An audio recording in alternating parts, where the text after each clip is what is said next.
Hey everyone, I'm Serena and I'm 61 years old. I have been happily married to my husband Phil for 35 wonderful years. We have built a life full of love and it's been a peaceful journey. We did the whole family thing and raised our amazing daughter. And today I want to talk about her, Maria, and her son, aka my grandchild Joe. Let me take you back 2 years. It all started with a phone call from my son-in-law Kevin. It was one of those moments that sent shivers down your spine. Hi, Serena. Hey, it's quite unusual to hear from you. What's been going on lately? You sound serious. Is everything okay? Serena, I might want you to find a comfortable place to sit down because what I'm about to share is heavy, to say the least. Kevin, you're making me nervous. What's happened? Well, today Maria took the car. She wanted to treat herself and Joe with some ice cream. And? Why is there a tremor in your voice, Kevin? Breathe and tell me what's going on. Today, we lost both of them, Maria and Joe. A brutal car accident took them away. I can't fathom what life will be without them, Serena. It feels like the world has come crashing down. My world seemed to have stopped. I could not believe what Kevin was saying. Oh my, Kevin. My heart aches. Maria, my dear daughter, and Joe, my grandson, he was just 3. This pain is indescribable. They were too young. I need some time to collect myself, and so do you, I guess. I have to go now. Please. I would appreciate some solitude. Don't rush over right away. I will share the funeral details in a couple of days when I have them sorted. Take care, Kevin. You too, Serena. After that sad call from Kevin, I went to our bedroom where Phil was reading.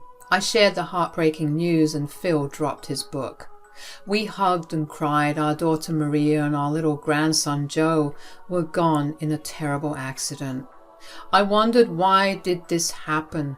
What did they do wrong? For the next few days, Phil and I stayed quiet. We looked at old pictures, remembering the good times. It was tough, because Maria's laughter and Joe's playfulness were no longer with us. We told our family and everyone felt the same, heartbroken. Our relatives tried to comfort us, but nothing could fill the emptiness left by Maria and Joe. We waited for Kevin's call, thinking about how hard it must be for him to lose his wife and son at the same time. Kevin was always quiet but strong for Maria. Now he was alone, facing unimaginable sadness. And after a couple of days, we received a call from Kevin. Hey, Serena, how's Phil handling the news and how are you holding up? It's really tough, Kevin. Dealing with this kind of pain is something no parent or grandparent can ever be prepared for. Imagining your struggle losing Maria and Joe at the same time is just heart-wrenching. Yeah, it has been incredibly rough. Just the mere thought of them brings tears to my eyes, and every room I step into is like a constant reminder of their absence. It's just overwhelming, you know?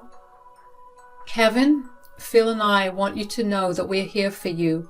You treated our daughter with so much respect and love. It is the least we can do for you in return.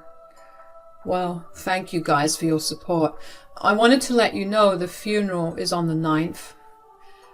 I'll text you all the details, and don't worry, I'll handle inviting everyone else too. We've decided to go for cremation for both of them.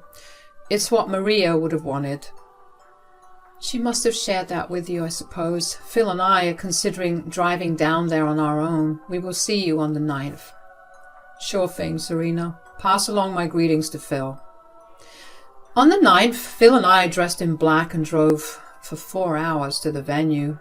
We planned to attend the funeral and stay at a motel overnight, not wanting to bother Kevin too much. When we got there, it was empty. No one was around. We were on time, but confusion hit us.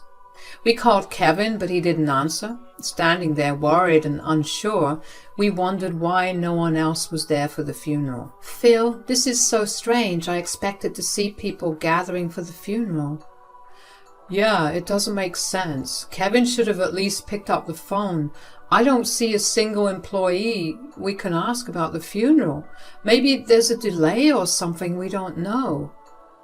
We drove to Kevin's place and it was tough. The whole way I felt a lump in my throat like I might cry any moment. Going there, knowing what had happened, was really hard. When we reached, I took a deep breath. Their house, which used to be a happy place, now felt heavy with sadness.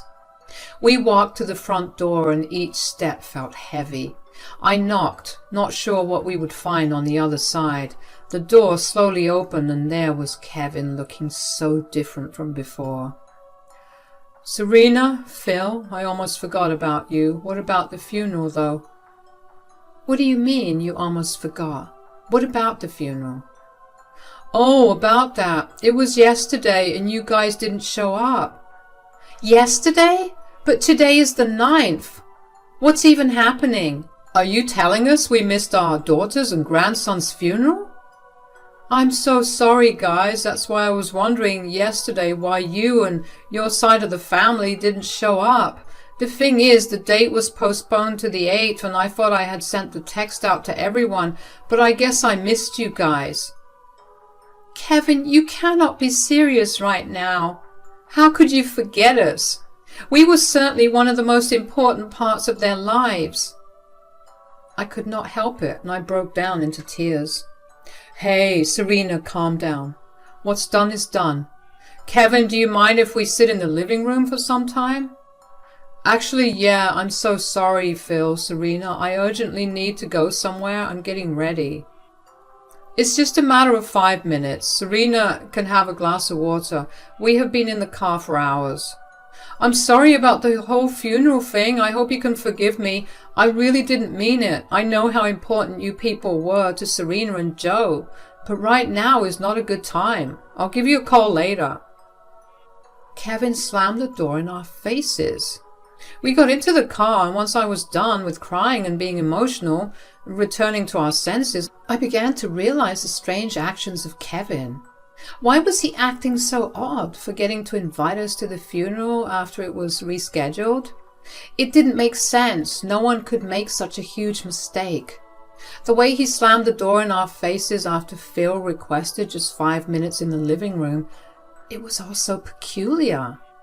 Anyhow, we decided to drive to a hotel and stay there for the night to rest. The next day we headed back home, and during this time there were no calls from Kevin, just a couple of texts expressing how sorry he was. I didn't pay much attention to them. I was kind of mad at Kevin. You could say grief had clouded my judgment, or perhaps I was just angry. I found myself in a confused state. So much had happened, from the devastating passing of Maria and Joe to us missing their funeral and Kevin's strange behavior. It was overwhelming. Weeks after the funeral, one day Kevin sent me some texts accompanied by a couple of photos.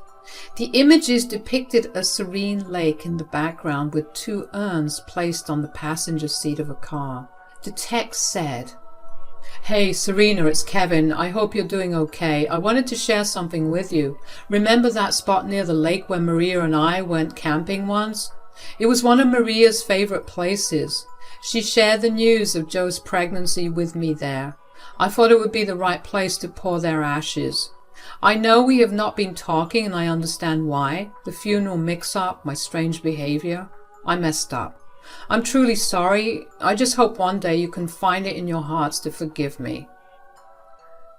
After seeing those pictures, my heart swelled up, not just for Maria and Joe, but also for Kevin. I realized the grief he was dealing with, and it was a perspective I hadn't fully considered. I showed the pictures to Phil, and he expressed a similar sentiment. We both understood the need to start letting go of the pain and anger and focus more on keeping Maria and Joe alive in our hearts and memories. Instead of responding to Kevin's text, I decided to make a call. It felt like the right thing to do, to bridge the gap that had formed between us. Kevin, how was your trip? It was a mix of emotions, Serena, painful, therapeutic, refreshing all at the same time. I felt like I needed it. I should have been more understanding the past few weeks. We were all dealing with our pain, weren't we? I'm really sorry. No need to apologize, Serena. I know I messed up. It's okay, Kevin. I just wanted to say I hope the future brings you the best. I'd like to meet you soon. You meant a lot to Maria, and that won't change now that she's gone. Our relationship is still here, and you can always come to us for anything or just to say hi. It would be a pleasure for both Phil and me. I like that, Serena. Your call today meant a great deal to me. Please take care of yourself. Months turned into a whole year, and during this time things stayed pretty much the same. The pain was slowly fading away. Kevin and I didn't really talk much, and maybe that's how it was supposed to be for us. Phil and I carried on with our usual lives. We enjoyed gardening and pottery, our simple hobbies. We're just an old couple, so our adventures were more about the everyday stuff. We had to keep moving forward. Our home was filled with memories, and the pictures on the walls telling stories of a life well lived, of love that stayed strong even when we faced loss. In the evenings, we'd sit on the porch, sharing stories, and sometimes we would just sit and enjoy the quiet. Then one day, out of nowhere, Kevin showed up at our house. Oh my God, Kevin! I had no idea you were here in the area. You should have given a heads up. I could have prepared some lunch for you. Hey, Serena, I actually came here specifically to see you and drop off some boxes of Maria's and Joe's stuff. Oh, you didn't want to keep anything? Nope, I kept what I needed. The rest, Paris suggested I give to you. Paris? Who's Paris? Oh, Paris, I forgot to mention her. She's my girlfriend, moved in about a month ago. Wow, it's only been a year and you've already moved on fast. Well, you know, I couldn't stay sad forever. I needed to... Anyway, where's Phil? He's at the hardware store getting some tools. I wish I could stick around to see him, but I'll just drop the boxes from my car's trunk onto your porch and head out. After Kevin left, I was honestly a bit shocked. A whole year had passed and he already had a girlfriend who moved in just a month ago. Well, people move at their own pace, I thought. Maybe Kevin was someone who liked to move fast in relationships. Despite the surprise, I was genuinely happy that he had found someone else to love, and I wished the best for him. As another year rolled by, a few months back, something significant happened, and that marked the beginning of the real and disgusting secret unfolding. One day I found myself at the grocery store on a solo mission to pick up a few things because some friends were coming over for dinner. Meanwhile, Phil was at home weaving his magic with his renowned apple pie, the talk of the town. As I wandered through the aisles, scouting for snacks before dinner, my attention was drawn to a little boy around 6 or 7 years old. He resembled someone quite a bit, but I couldn't quite get a clear view of his face. Not wanting to be a creep, I discreetly moved a bit closer, pretending to peruse the items on the shelves. The little boy was accompanied by his parents, and as soon as I saw his face, a wave of emotion swept over me. It reminded me of Joe. Sure, people resemble each other all the time, but there was something about his green eyes, that cute tiny nose, and his brunette hair. It echoed Joe's features so vividly. Call it a sixth sense or whatever you want, but a voice in my head suggested I go over to the parents and say hi to the boy, and so I did. Hey there, little one. You're a cute little button, aren't you? Hi, I'm Serena. Hi, I'm Taylor, and this is Paxton. I'm sorry, do we know you? No, you don't. Nice to meet you guys, though. I approached you because I had a small grandchild like your little one, but he passed away 2 years ago. Seeing your boy reminded me of him. I'm so sorry for your loss. This is Joey. Joey, wow, there's more than just physical resemblance. How old is he? He's 5, about to turn 6 soon. He looks adorable. You guys are lucky. Well, he's our foster kid, and we took him in about a year ago. Oh, is that so?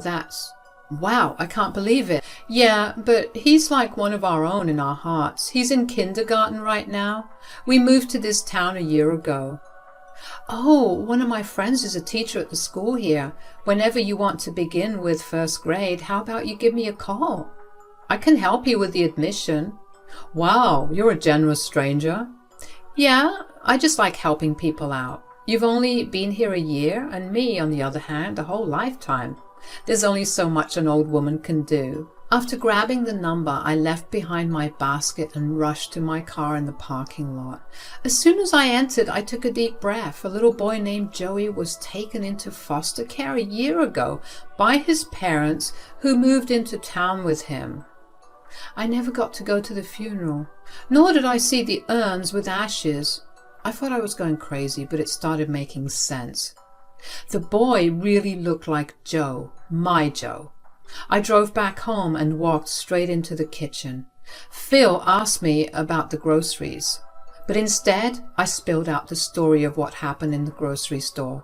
He thought I was coming up with theories, dismissing it as an unlikely truth. He told me to calm down, attributing it to a huge coincidence, claiming that coincidences happen all the time. Later that night, I couldn't even be mentally present at the dinner with our friends. I thought I was going crazy, but it started making sense. The boy really looked like Joe, my Joe. I drove back home and walked straight into the kitchen, and Phil asked me about the groceries, but instead I spilled out the story of what happened in the grocery store. He thought I was coming up with theories, dismissing it as an unlikely truth. He told me to calm down, attributing it to a huge coincidence, claiming that coincidences happen all the time. Later that night, I couldn't even be mentally present at the dinner with our friends. All I could think about was Joe. A week passed, and no matter how much Phil tried to convince me to let it go and to forget it, I couldn't. I was pretty sure about what I saw, and honestly, I couldn't even trust Kevin anymore. One day, I decided to call Taylor on the number she had given me and asked her to meet me at a cafe. I carried some photos I had of Joe, and we met. Taylor, thanks for meeting me. I need to share something with you. Of course, Serena. What's on your mind? I have been thinking about your son. I saw more than just a resemblance. I saw Joe in him. Take a look at these pictures. Wow, the resemblance is uncanny. This is for sure my Joey, I would say. This is quite something, right? Have you considered the possibility that Joey might be Joe? It's a wild idea, but stranger things have happened. We should take a grandparentage test to be sure. A test? Is that a thing? Yes, it's a DNA test that can determine if there's a grandparent-grandchild relationship. It could provide the answers you're looking for.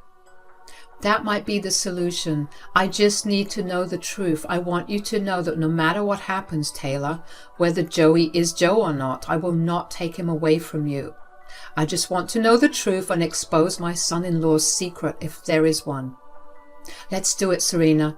It might bring some closure and clarity to you. After giving Taylor my sample for the grandparentage test, I kept the whole thing under wraps for a while, even from Phil. I didn't want people to think I was going crazy, not even my own husband. The days that followed were filled with a mix of anticipation and anxiety. 4 days later, a text from Taylor lit up my phone, and I could feel my heart racing as I opened it. The message answered all the questions that had been swirling in my mind. Serena, I have the results. Joey is Joe. Your instincts were right. Oh my God, my baby. I'm so glad he's alive. I knew it in my heart. Your little one is alive after all. Yay. Do you want to come over and visit him? Before that, I need to put a few things into place with my son-in-law. There are some conversations we need to have. Of course, Serena, take your time. When you're ready, we can plan a visit. I'm here to support you through all of this. Thank you, Taylor. This means the world to me. After telling Phil the whole story and showing him the photo of the test that Taylor had sent, he was just as shocked as I was. Phil apologized for not believing in it at first, but he was genuinely glad that we had found that Joe was still alive.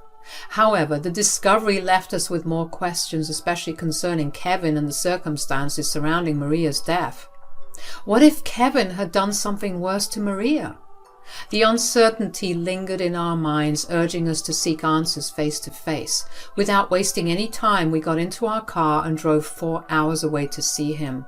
The drive was filled with a mix of anticipation and anxiety, wondering what revelations awaited us. When we reached Kevin's place, this time we didn't bother asking for permission to get in. Determined to confront the questions that had been haunting us, I walked into the living room of Kevin's house with Phil by my side. Kevin, where are you? Serena, Phil, what are you two doing at this hour? Paris is upstairs. Please don't cause a scene. Where is Maria, Kevin? We just found out Joe is very much alive, and before more bad thoughts creep into my mind about what you did to Maria, I need answers. How did you get to know? God has his ways. Now tell us, where is Maria? What did you do to my daughter and her son? Okay, Maria, she's dead. The car accident, everything, it was real. The only difference was that Maria was in that car alone that day. She died within minutes of the crash. I didn't know what to do without Maria. I had a 3-year-old, for God's sake. I could not have moved on in life with him. No woman wants a guy with past baggage. I lied to you guys about the funeral and everything. The funeral was supposed to be on the 8th from the very start. So, you faked Joe's death. Not really. You and your side of the family were the only ones who I lied to. The funeral wasn't much of a funeral. It was just me, my parents, a couple of friends who knew that Joe was alive. They were the only people I trusted, and when I told them I wanted to give up on Joe, they supported me. I gave him up for adoption, and I don't know what happened next or where he is now. Joe somehow ended up in foster care, that's what happened. We all heard a stair creak, and there was a woman standing on the stairs with tears in her eyes, which I assumed was Paris. I heard everything, Kevin. Don't come back upstairs until I move out tomorrow. I don't want to hear another word.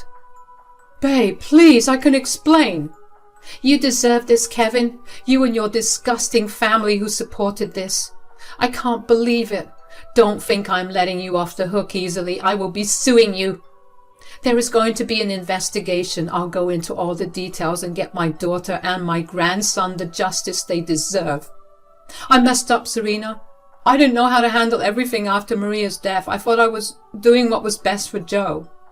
What you did is unforgivable, Kevin. You robbed Joe of his family. Of us.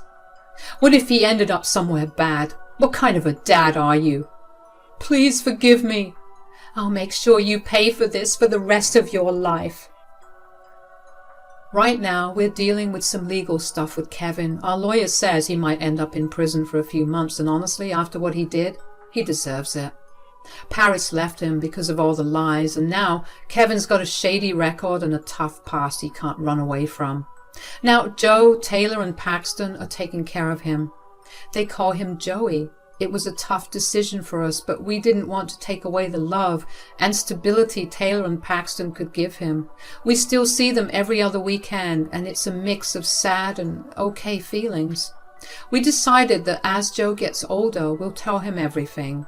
We want him to know about his past and why things happened the way they did. Being open like this is our way of helping Joe understand his story. I'm glad Joe ended up with Taylor and Paxton. He could have seen much worse. They're good parents to Joe, and it makes our hearts feel lighter. Time is passing, and things are slowly getting better. The hurt from the past is still there, but having Taylor, Paxton, and Joe around brings a different kind of happiness. Even though Maria is no longer with us, her memory stays in our hearts.